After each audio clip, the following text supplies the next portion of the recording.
Doing business across the country involves many complexities, but the peculiarities of each market differ. Nigeria remains one of the most exciting emerging markets in the world, and much of its potentials, attractiveness, and opportunities have been substantially heralded in recent times. However, the business environment still presents challenges to trade and foreign direct investment in various contexts. Welcome to Business Nigeria. I am Tolu Lokpe Ogunjobi, and happy Easter celebrations.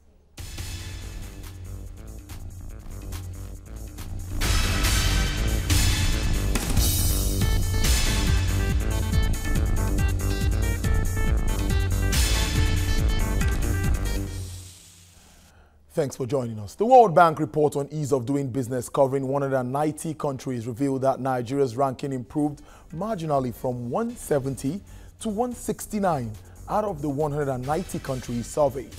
The country's overall global ranking improved by 44.63% points average against 44.02 percentage points in 2016. An embarrassed government reacted swiftly to this negative report by inaugurating a council in the presidency to strategize on the blueprint to ease business problems.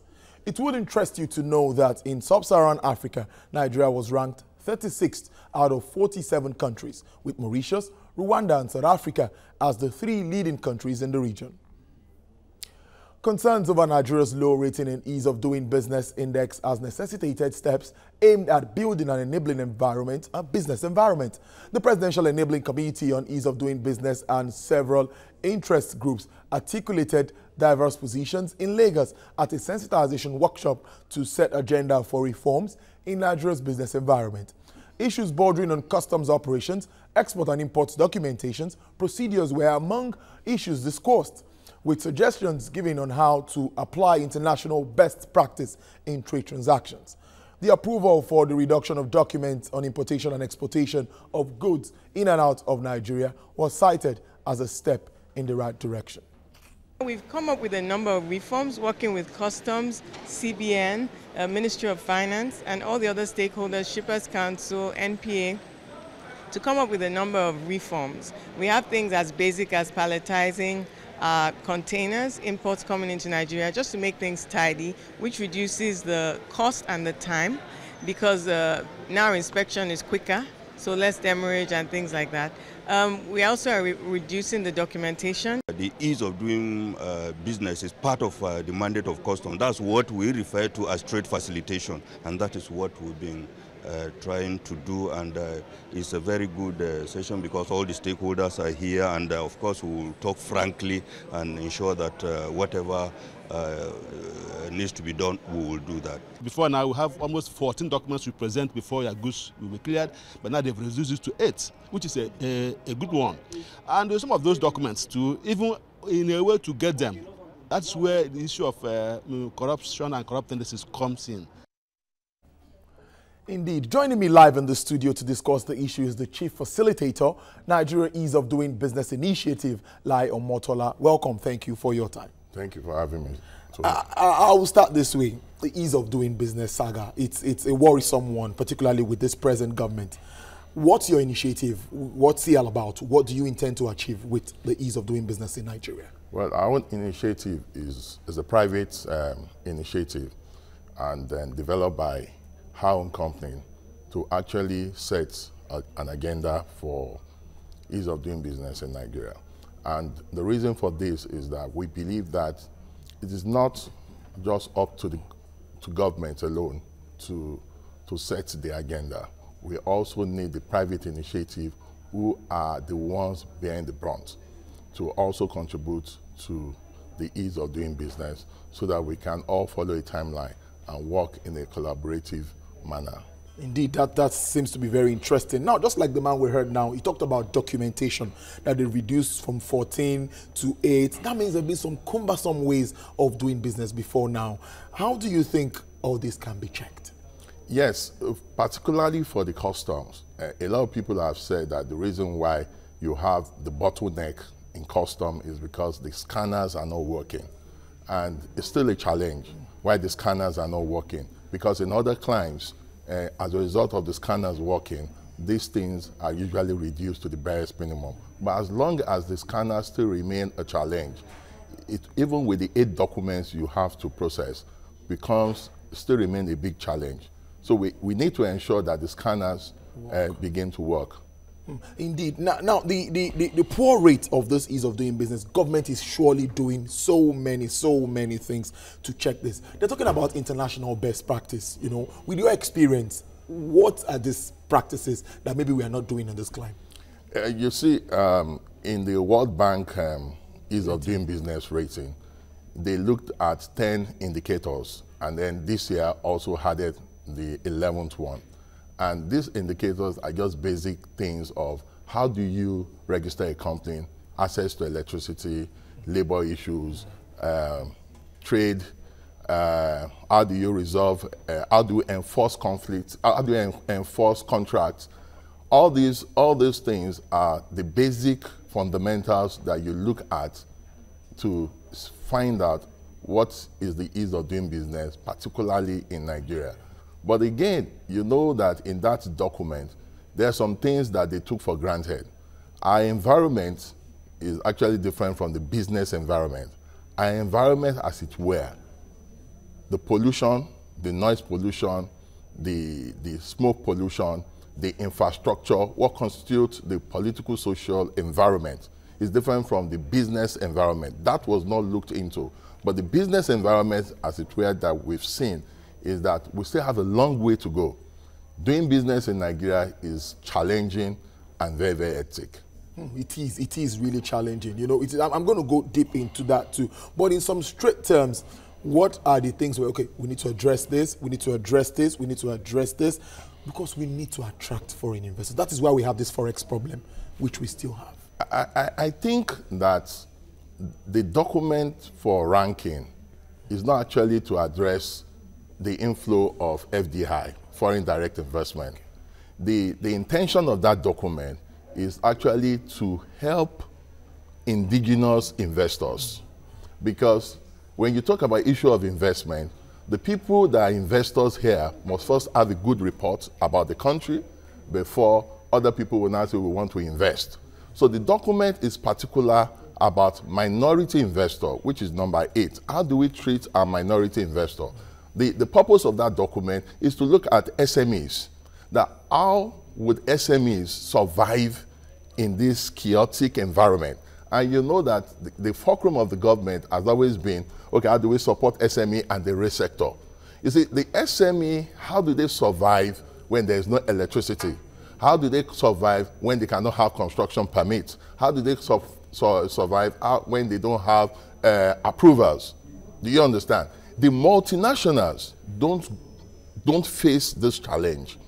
Do you understand? But the SMEs are the ones, and they contribute a larger portion of the economy. So the document is actually looking at how do we help SMEs with an emphasis on the indigenous and the local investors, which government in most situations have disregarded, have not given enough respect, and have not given enough relevance. So our initiative is to bring a voice and to develop a platform for the government to recognize that the indigenous investors, they are catalysts and a critical stakeholder if we're going to go far, if there's going to be growth in this economy. Indeed, many have identified small and medium-scale enterprises as the backbone of any economy if we are to grow. Now, from your interaction, which I know you must have had with staff of Corporate Affairs Commission, many people complain about registering businesses in Nigeria. I don't know what you make of that.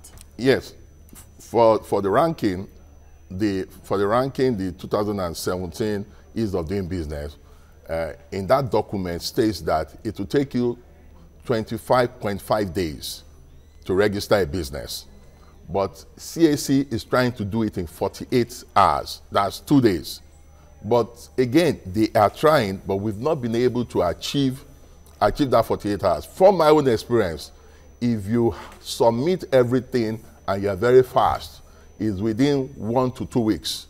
That's if you are very fast. So we still have a bottleneck in that. The website of CAC is not extremely functional because technology would have helped us minimize time, but we're still finding it difficult in using this technology, despite the fact that UAC goes online, but they still have a lot of challenge, as in how long it's going to take you to register a business. And that is actually the starting point for every business.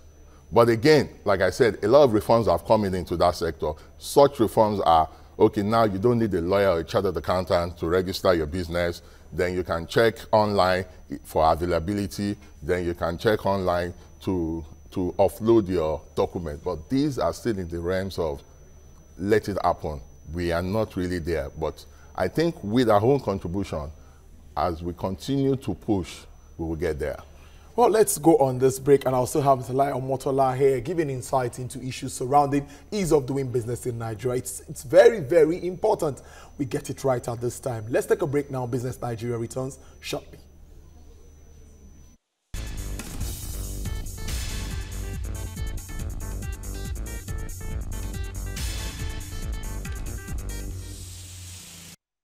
Thank you for staying tuned. Of course, this is Business Nigeria. And I have with me in the studio the Chief Facilitator, Nigeria Ease of Doing Business Initiative, Layo Omotola, giving insights, looking at issues around ease of doing business in Nigeria, particularly with our ratings from the World Bank Ease of Doing Business Index. Now, in all of this, we've agreed that MSMEs, we cannot underestimate what they contribute to the economy. But with what we have now, how do you think we can improve this poor ranking in the World Trading Index? Okay, the reason why the government have decided to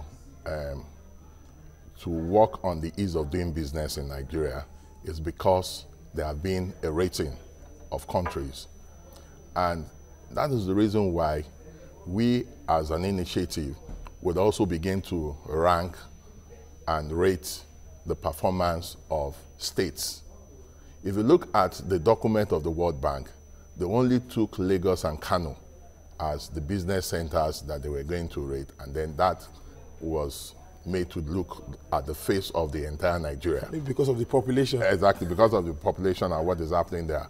But we want to go a step further and look at the 36 states and look at what is the ease of doing business in each state so that we can get government on its toes. And it's also important for us to also know that there's a time that everything has to happen at the same time, such that at the end of the day, we can have an impact on the economy, and we can also know that we have set an agenda that can help everybody to see things that are tangible. Now, it is not for government alone to push this agenda. The people, the operators, the stakeholders, the people on the field, they also need feedback from us. We also have to begin to query processes. We have to go into government institutions and ask why we have these delays. Go to all government institutions, you will find delays. From our airport to our hospital to our road safety, everything you find delay. If you want to get a passport, you find delay. If you want to get a driver's license, you get delay. So the delays are everywhere. But until we begin to address the fundamental issues, and for reform to happen, it has to come from an initiative. The initiative is that we first understand what the problem is, and then we come up with an initiative that turns to a reform, and government will push that reform, and then business owners will see the opportunity in that reform for them to now grow their businesses.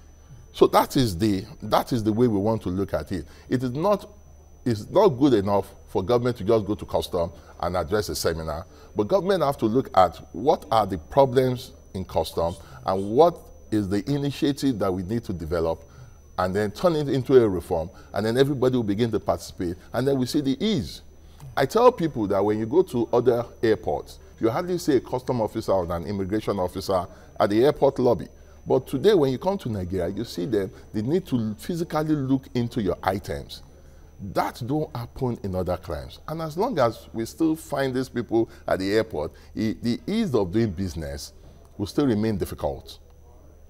Indeed. Now, as a business person, now I want to ask this question for a small business owner. What do you think should be the major concern? Power supply or capital? Well, that's a very a tough one. Number one, a small business owner can hardly get capital from the bank as it were today. It's difficult to get capital from the bank because of the challenges that the banks are facing. And most of our banks are not designed to support small business owners.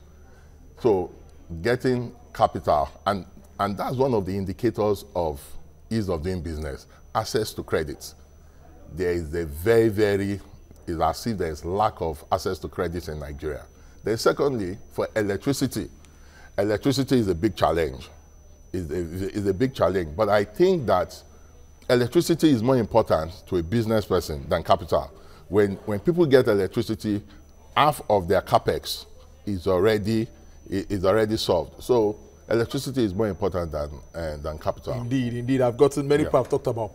I've actually identified power as the major challenge. Now, finally, as we almost round up now, I go back again to this, because many times in Nigeria we keep talking about meeting standards and international best practices. Yeah. And if we want to be like looking at other climes now, saying the things are done perfectly, things are done with ease, and want to get that in Nigeria, is it like you've already identified that we have some slowdowns at the government agencies? What about the issue of corruption? What are the issue of people taking advantage of people? Is also something to worry about. You know, I tell people when they set up a business, an average Nigerian sets up a business not because he's setting it up for generation. He's setting up a business as a deal. Do you understand? He sets up a business and he wants to set that business up just for the short time. So because the mentality is for the short term, do you understand? So they come with the short-term mentality that let's quickly engage in what we can do with this platform, and then off we go. And that's where you find the issue of corruption. But when you set up a business for the long run, and you expect that this business, your children will take over the business and do it, then your attitude will change. What we find in Nigeria is that people make money from nearly doing nothing. They just make money as a portfolio manager. They make money not from productive means, but they make money from speculative means. Do you understand? Means that, okay, I collect commission from this, or means of patronage and the rest. But they don't make money from a productive means where you start from conceptualization to the implementation stage. And then whereas you begin to sell your product and the profit comes from you. So it's the mentality thing that has led us to this humongous corruption that we find ourselves. And until business people begin to change their attitude that this business is for the long run, and then this business needs to compete globally, that I'm starting in my locality, but my destination is the global platform. So the mentality begins to change. And a man just don't make the first hit and then close his shop. Do you understand? So our mentality and our attitude towards business needs to change. And then we're very poor business managers. And that also needs to change. Indeed, I must thank you, Chief Facilitator, Nigeria Ease of Doing Business Initiative, Lai Omotola, for your time on Business Nigeria, giving insights into these issues. Thank you for joining us. Thank you for having me. Well, away from that now, reports from the Federal Airport Authority of Nigeria indicates that the Nnamdi Azikiwe International Airport Abuja is ready for use. And this is coming 2 days ahead of April the 19th deadline promised by contractors. The Managing Director of FAN, Saleh Dunoma, said all repairs had been inspected. Another good news now, Nigeria may stop the importation of petroleum products from 2019. The Minister of State for Petroleum Resources, Ibe Kachiku, said this in Abuja. He noted that there has been improvements in crude production following government's peaceful engagements with militant groups in the Niger Delta region. Kachiku revealed that daily crude production was nearing 2 million barrels, hinting that major repairs at the loading terminals were at advanced stages. The Organization of Petroleum Exporting Countries, OPEC, says that the international oil market still has huge crude supply with a tendency to weaken price. The group is moving ahead to balance supply with demand to be able to guarantee steady revenues for its member nations. Meanwhile, the International Energy Agency says that oil price may hit equilibrium in the coming months. Crude oil prices tipped upwards few hours before the Easter holidays as demand increased for major brands. The European Brent trades for $55 per barrel at the London Mercantile as dealers paid higher pegs on quotations. For the OPEC basket brand, price steadies at $53 per barrel.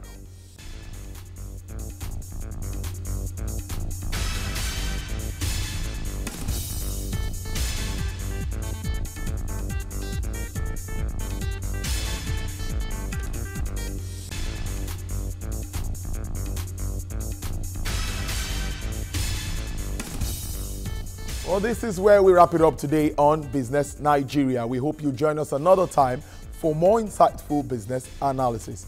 I am Tolulokpe Ogunjobi. On behalf of the entire production crew, thank you for watching and happy Easter celebration. Remember, work starts tomorrow. I'll leave you with the figures of the exchange rate as it stands today. Bye for now.